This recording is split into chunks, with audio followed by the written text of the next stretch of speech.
안녕하세요. 저희가 2023년 12월 버전을 준비를 했습니다. 저희가 내부적으로 보고 있는 빅데이터들 중에서 확실한 자산 배분이나 글로벌 시장을 바라보는 데 있어서 중요한 임플리케이션이 있는 데이터를 가지고 왔습니다. 일단 실물을 한번 보시겠습니다. 실물에 있어서 가장 안전자산의 대표는 금, 그리고 경기, 경제에 관련된 지표는 이제 유가가 되겠습니다. 10월을 기점으로 해서 확실하게 둘 간의 움직임이 큰 임플리케이션, 함의를 주고 있는 것으로 보여집니다. 그러면 실물 경제가 지금 이런 식으로 움직이고 있다는 것을 확인한 다음에 이렇게 요약을 한번 드려보고자 합니다. 일단 G2에서 부동산 이슈를 한번 보시게 될 것 같고요. 그리고 자본시장에서 실물 경기에 이어서 심리는 지금 어떻게 반영되고 있는지 기관 투자가의 심리를 한번 보시고, 그리고 자산 가격 측면에서는 각 지역별로의 움직임을 한번 짚어보신 다음에 마지막으로 자산을 어떻게 배분하는 것이 좋을지, 어떤 자산들의 지금 특징들이 어떤 위치에 있는지에 대해서 한번 보시도록 하겠습니다. 첫 번째, 경제 데이터를 보시는 중에서는 말씀드렸던 것처럼 일단 부동산을 먼저 보시겠습니다. 미국에 2008년도 때 리만 사태가 발생을 했는데요. 그때 수준의 기존 주택의 거래량을 보시게 되면 지금 거의 2023년에 보시는 것과 거의 같습니다. 그만큼 거래가 많이 죽었다는 얘기가 되겠습니다. 그러면 중국을 한번 보실까요? 중국의 부동산, 그러니까 주택 가격 자체가 이때가 2015년에 차이나 쇼크가 한번 있었는데요. 그때 수준까지 지금 가격이 하락하고 있는 것으로 나타났습니다. 지금 잠깐 생각해 보시면 중국은 금리도 엄청나게 낮은 구간이 있습니다. 그런데도 이렇게 주택 가격이 떨어지는 것은 커다란 임플리케이션이 있다고 보셔도 무방할 것 같습니다. 왜 이런 것이냐에 대해서는 다 아시는 것처럼 M2, 즉 시장의 유동성, 그러니까 화폐 공급에 대한 부분이 장기 추세를 벗어나서 이런 코로나 때 급격하게 공급됐던 유동성이 이제 요 정도까지, 요 추세를 따라가려고 하면 요 정도까지 이제 잠식이 좀 돼야 되는데, 그런 구간에 있다 보니까 글로벌 실물 경기, 이제 부동산 경기를 죽이고 있는 것으로 볼 수 있습니다. 그러면 이런 것들을 자본시장에서는 어떻게 해석하고 있는지 투자 심리를 위주로 해서 한번 먼저 보시겠습니다. 투자 심리, 즉 스테이트 스트리트 뱅크 같은 경우는 글로벌 수탁은행 중에서 가장 메이저라고 볼 수 있는 은행이고요. 그러다 보니까 그들의 자금의 움직임과 심리를 서베이에서 활용해서 데이터를 만들어내고 있는데요. 보통 마이너스 50과 플러스 50에서 왔다 갔다 하는데 보통 부정적인 구간에 대부분 여기를 터치하게 됩니다. 리만 때도 그랬고, 이때 차이나 쇼크가 왔을 때도 그랬고요. 보시는 것처럼 이때가 생각해 보시면 이제 코로나 터졌을 때입니다. 최근 들어와서 이제 금리를 올리기 시작하니까 자주 여기를 터치를 하고 있는데, 그만큼 글로벌 기관 투자가들은 시장이 좋음에도 불구하고 지금은 약간 한 발짝 좀 떨어져서 보고 있다라는 것을 여기서 확인할 수 있습니다. 그러면 나스닥 주식은 성장 주식에 해당되는 부분이고요.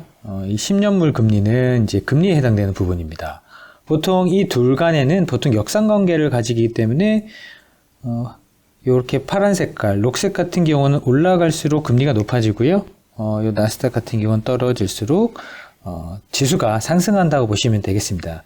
전형적인 역상관계이기 때문에 거꾸로 그리게 되면 같은 방향처럼 보여야 되는데, 확실히 금리는 아주 강한 상승세를 보이게 되고, 나스닥 같은 경우는 이제 여름까지 좀 강했었고요. 그 다음에는 이제 확실히 금리의 강한 상승세에 따라서 나스닥은 이제 박스권에 진입하게 됩니다.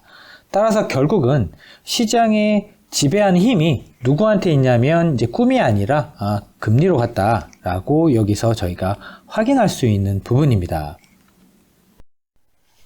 그런 것들을 그러면 달러로 환산했을 때 당연히 이제 금리가 높으니까요. 달러가 강세가 될 수 있는데요. 특이한 부분은 미국의 수입 물가를 보시게 된다고 한다면 너무 달러가 강세를 보이다 보니까 오히려 마이너스 수준의 수입 물가를 기록하게 되고, 이것이 인플레이션 부담을 좀 덜어주는 부분도 분명히 있습니다. 즉 미국 경기에 약간 도움이 되는 부분도 있다는 얘기인데요. 달러의 초강세가 이런 그 뒷배경을 가지고 있다라는 부분도 확인하시면 좋을 것 같고요. 그리고 이렇게 음영이 표시되는 구간, 보시면 이렇게 꺾이는 구간이 있지 않습니까? 이런 구간이 보통 한번 쭉 올라갔다가 쭉 떨어지면서 보통 많이 나타나는데요. 이때가 보통 보면 음영이 칠해졌던 부분이 대부분 리세션, 불황이 왔던 구간입니다. 그런데 지금 그 모양새가 이렇게 될 것 같으니까 지금 시장에서 달러를 유심히 바라보고 있습니다. 그러면 경제와 투자 심리에 관련된 부분까지 보셨는데요. 마켓에서 어떻게 보고 있는지, 그러면 자산 가격에 이런 것들이 반영되는 부분을 한번 보시도록 하겠습니다. 글로벌 effective interest rate 자체가 지금 다 증가하고 있습니다. 꼬리를 다 들었습니다. 보시면 이렇게 들었습니다.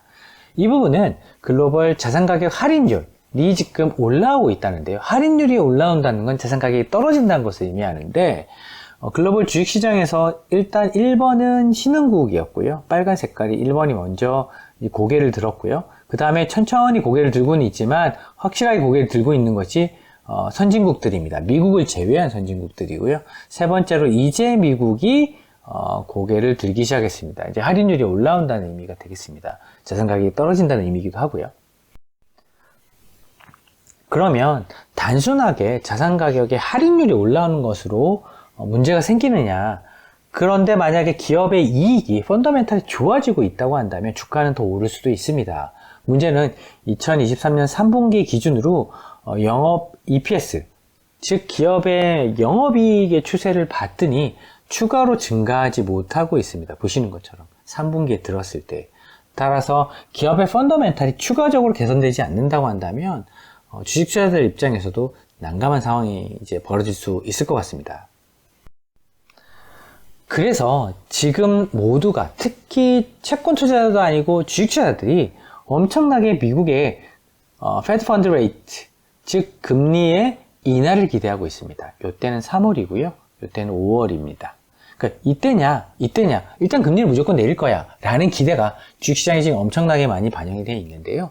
만약에 그런 부분에 대해서 조금만 실망을 준다고 한다면 주식시장을 좀 크게 흔들릴 수도 있겠다라는 부분을 사실은 좀 미리 좀 고민을 해두시면 더 도움이 되지 않을까 싶습니다. 왜냐하면 이런 자산 배분 전략을 쓰는 데 있어서 가장 지금 중요한 부분이 각 자산의 가격의 위치가 어디가 지금 위치하고 있는 거냐, 확실하게 올라간 추세냐, 확실하게 떨어진 추세냐, 아니면 애매하게 어딘가에 올라갈지도 모르고 떨어질지도 모르는 변곡점에 있느냐가 중요한데요. 지금 결론을 미리 말씀드린다면 아마 변곡점에 대부분 위치하고 있는 것 같습니다. 그 이유는 이 차트를 보시는 순간 바로 공감하실 수 있는데요. 이렇게 까맣게 표시된 것은 미국의 S&P 500 대형주와 채권 가격 간의 상대 가격입니다. 이런 상대 가격이 원래는 요 구간 안에서 움직여야 되는데요. 요거를 뚫고 올라가 버렸습니다. 2021년 이후에. 그러니까 이때가 이제 코로나 유동성이 공급이 되면서 채권 가격은 급락하고 주식 가격은 급등하면서 이런 버블이 발생을 했는데, 요런 모양새가 나타난 구간을 조금 있다가 이 자산 가격의 밸류에이션, 상대 가치에 대해서 보시면서 제가 공유 드리겠습니다. 이 빨간 라인을 보게 되면요, 상대 가격이 아니라 상대 가치의 밸류에이션의 상대값이라고 보시면 되는데, 요게 오른쪽에 1값과 보통 마이너스 1값을 왔다 갔다 하는 추세가 보통 저희가 보고 있는 장기적인 추세인데요. 보시면 이 1을 뚫어버렸습니다. 최근에. 근데 이 1을 뚫었던 때가 언제냐면요. 보시면 이제 요때 닷컴 버블 일때가 확실하게 요를 뚫고 올라갔는데요. 요때처럼 요렇게 올라가는 구간이 나오는데 요 구간을 뚫고 올라간 게 약간 닷컴 버블 같다. 지금 기술주가 너무 비싼 거 아니냐, 닷컴 버블처럼 움직일 수 있는 거 아니냐 라는 이야기가 나오는 포인트가 상대 가격 측면에서 밸류에이션 측면에서 따져봤을 때 그때와 유사한 추세가 형성되는구나 라는 것들을 월가의 구루들도 그때의 경험을 비춰서 지금 데이터로 확인하고 있는 것 같습니다. 그럼 주식이랑 채권의 상황은 보셨으니까요. 지금 경제가 지역별로는 어떤지 한번 보시겠습니다. 지금 미국이 까만 색깔이고요. 이렇게 녹색으로 표시되어 있는 게 글로벌입니다.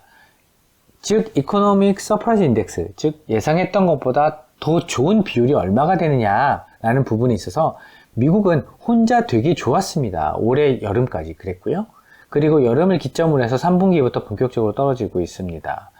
왜 그러냐면 글로벌 환경이 이미 작년에 피크를 보고 계속 떨어지고 있었고요. 거의 0에서 사실 좀 부진한 거죠. 0과 마이너스를 왔다 갔다 하거나 약간 플러스를 내는 구간으로 서프라이즈 인덱스가 구성이 되고 있는데 미국이 혼자만 좋을 수는 없기 때문에 이 추세를 지금 따라서 내려오는 구간으로 진입한 것 같습니다.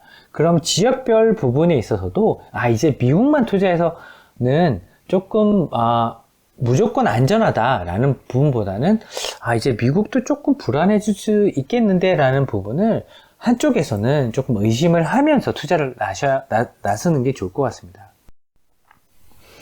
왜 그러냐면 이런 부분이 아마도 2008년 이제 리만 사태가 일어났던 것들이 미국의 모기지 사태의 이제 대표적인 케이스인데요. 왜 이제 미국에서도 그런 부분이 조금 불안하다라고 느끼냐면 2010년도 때, 즉 리만이 터지고 나서 신규 주택 가격이 급락하게 됩니다. 왜냐하면 리만이 터지고 나서 모기지가 대출이 안 되고 대출이 안 되다 보니까 2009년도부터 문제가 이제 막 쌓이고 시장의 충격은 이미 왔지만 2010년에 그 가격이 회복하기 어려울 정도로 급락하게 되는데요. 그때가 22% 급락이었습니다. 신규 주택이. 근데 지금은 17.6% 정도 급락을 했으니까요. 한 4% 정도 추가적인 리만 사태와 비교했을 때 하락폭이 남은 것 같습니다. 만약에 이 포인트를 찍는다라고 한다면 일단 실질적으로 금융위기가 올 수도 있고 그렇지 않을 수도 있지만 만약에 오는 경우에는 당연히 자산의 대부분을 자산 배분 측면에서 안전자산으로 옮기든지 현금을 확보하시는 게 유리할 것 같고요. 반대로 이게 이제 터치를 했는데 실물 경기는 그렇지는 않더라. 경기가 신규 주택 가격이 너무 비쌌기 때문에 좀 떨어지면서 그런 것들이 형성이 됐어. 근데 나머지 실물 가격들은 괜찮더라. 경제 지표도 괜찮더라. 라는 부분이 생기게 된다고 한다면 그때가 아마 주식시장, 특히 위험자산을 사는 데 있어서 엔트리 포인트로 삼으면 좋지 않을까. 즉 자산 배분을 보수적으로 가지고 있다가 선제적으로 그때의 자산 배분을 조금 공격적으로 바꾸는다고 한다면 전체 자산 구성을 하는 데 있어서 수익률을 극대화하는 부분에 있어서는 좋은 전략이 될 수 있을 것 같습니다. 저희가 오늘 말씀드렸던 이러한 포인트가 이러한 포인트까지 완성될 수 있는 데이터가 혹시 먼저 발견된다고 한다면 저희가 업데이트를 따로 해드릴 것 같고요. 그리고 현재 자산 가격의 위치를 주식과 채권의 위치를 계속 팔로우업 하셔야 될 것 같습니다. 왜냐하면 단순하게 산타랠리를 기대하고 개인 투자들 대부분 주식시장에 대한 큰 희망을 가지고 있고 시장의 컨센서스의 70~80%가 내년에 연착륙이다 라고 얘기하는 경우에 보통 그 다음에는 경험적으로 안 좋았습니다. 그리고 과거의 역사를 보신다 하더라도 개인들이 대부분 이제 몰려있는 자산 가격들은 그 다음에 자산 가격의 성과가 좋지 않았던 것들이 사실은 대부분이었던 상황을 사실 역사적으로 한번 리마인드 해보신다고 한다면 제가 오늘 드리고 싶은 말씀이 어떤 것인지 아마 와 닿으실 것 같고요. 저희는 오늘 말씀드렸던 이 데이터들이 희망적인 데이터로 사실은 이렇게 반등이 나올 수 있는 데이터로 저희가 가져올 수도 있을 것 같고요. 아니면 조금 조심해야 되는 그런 부분의 데이터로 업데이트 될 수도 있을 것 같습니다. 저희는 그 부분들이 확인되는 대로 최대한 빨리 프레젠테이션으로 공유드리도록 하겠습니다. 감사합니다.